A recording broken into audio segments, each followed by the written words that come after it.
Rain was driving down from the night sky, a constant battering on the giant leaves that made up the hut. 2 weeks after the colony was destroyed, Acorn had found a small island in the river network, a place where Williams and his team could secure. It had taken a month to fell a tree as a bridge and build 3 huts, enough space for them to live on the ground. It was the rainy season now. Most of the lemur families had migrated north to warmer climates. The whole team was only supposed to be on the ground for a week, not 2 months, not 2 decades. For days after the explosion, debris comets streaked the sky, but none fell within 1,000 kilometers of the jungle. Even if they had, there was little chance of salvaging anything useful. Still, Booties wanted to head for the nearest impact, try and find anything. He and Parker left the day after the impact stopped, more than 7 weeks ago. There were only 6 of the team at the camp, huddled into 2 huts, the third containing what supplies they had gathered, mostly wood and food, but a chance encounter had furnished them with an Oats jungle bear pelt. It was still tanning in the storage hut, but soon it would offer warmth for the team. Williams was making notes and studying the DNA of insects. Wrapped in a leaf and sitting by the fire, Acorn and Mustafa shared the hut with him. Acorn's survival skills had been vital in the first weeks. He was building arrows, ready for another hunt tomorrow.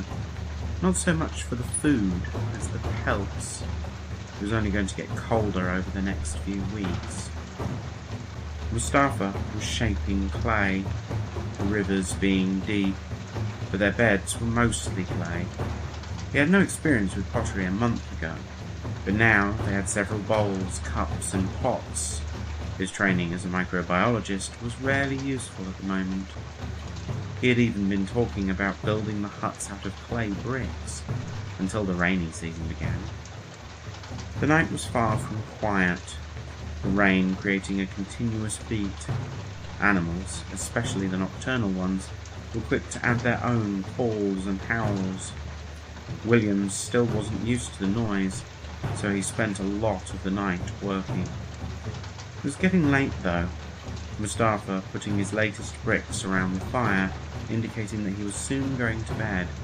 As he began to settle down, Acorn finished up his last arrow for the night, one of 16 he had made since dinner, settling down for bed soon after Mustafa. Sounds from the other hut indicated they were turning in as well. Within a half hour, Williams was the only one awake, though it did little for the noise of the night, so he worked onward, examining the genomes of the life on Oats. 2 hours drifted by as Williams studied, the rain ceaselessly pounding on the leaves of the hut, until a sound drew his attention. It was a creaking of the log bridge, the sound it only made when heavy things were crossing.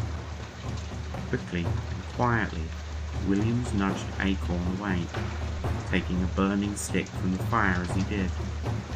As Acorn turned to him, a low growl came from outside. It was the unmistakable growl of a jungle prowler, 3 times the size of a canopy lemur, and a dangerous predator.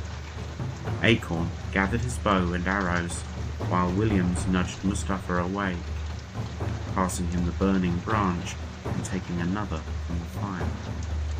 The forepaws of the beast came into sight. Its claws, built for grip, not attack, were curved and small, preferring to bite its prey. Its teeth able to kill a lemur in a single bite. Thick ochre red fur shimmered faintly in the firelight. Acorn drew his bow, aiming for the beast's leg, loosing an arrow, and rushing out of the hut a moment later. The howl of pain from the animals silenced the forest. Commotion from Adam's hut indicated that they were awake now as well. Williams followed Acorn out of the hut, the driving rain still pounding down. His burning torch flickered wildly. Acorn fired a second arrow at the beast, striking it in the flank, when Forsyth emerged from the other hut, still bewildered from waking. With a lightning-fast lunge, the prowler held aloft the body of Forsyth, still twitching in its teeth. Williams and Mustafa, at the creature's left side, struck it with burning torches, forcing it to drop the body, a third arrow striking it in the cheek, burying deep into its gums. The jungle prowler howled with pain, leaping for the bridge. It landed badly and slipped on the wet log. Water splashed Williams and Mustafa, dousing their torches and soaking their fur. But Acorn fired again, striking the emerging head of the animal as it swam to shore. Readying another arrow, this time he waited.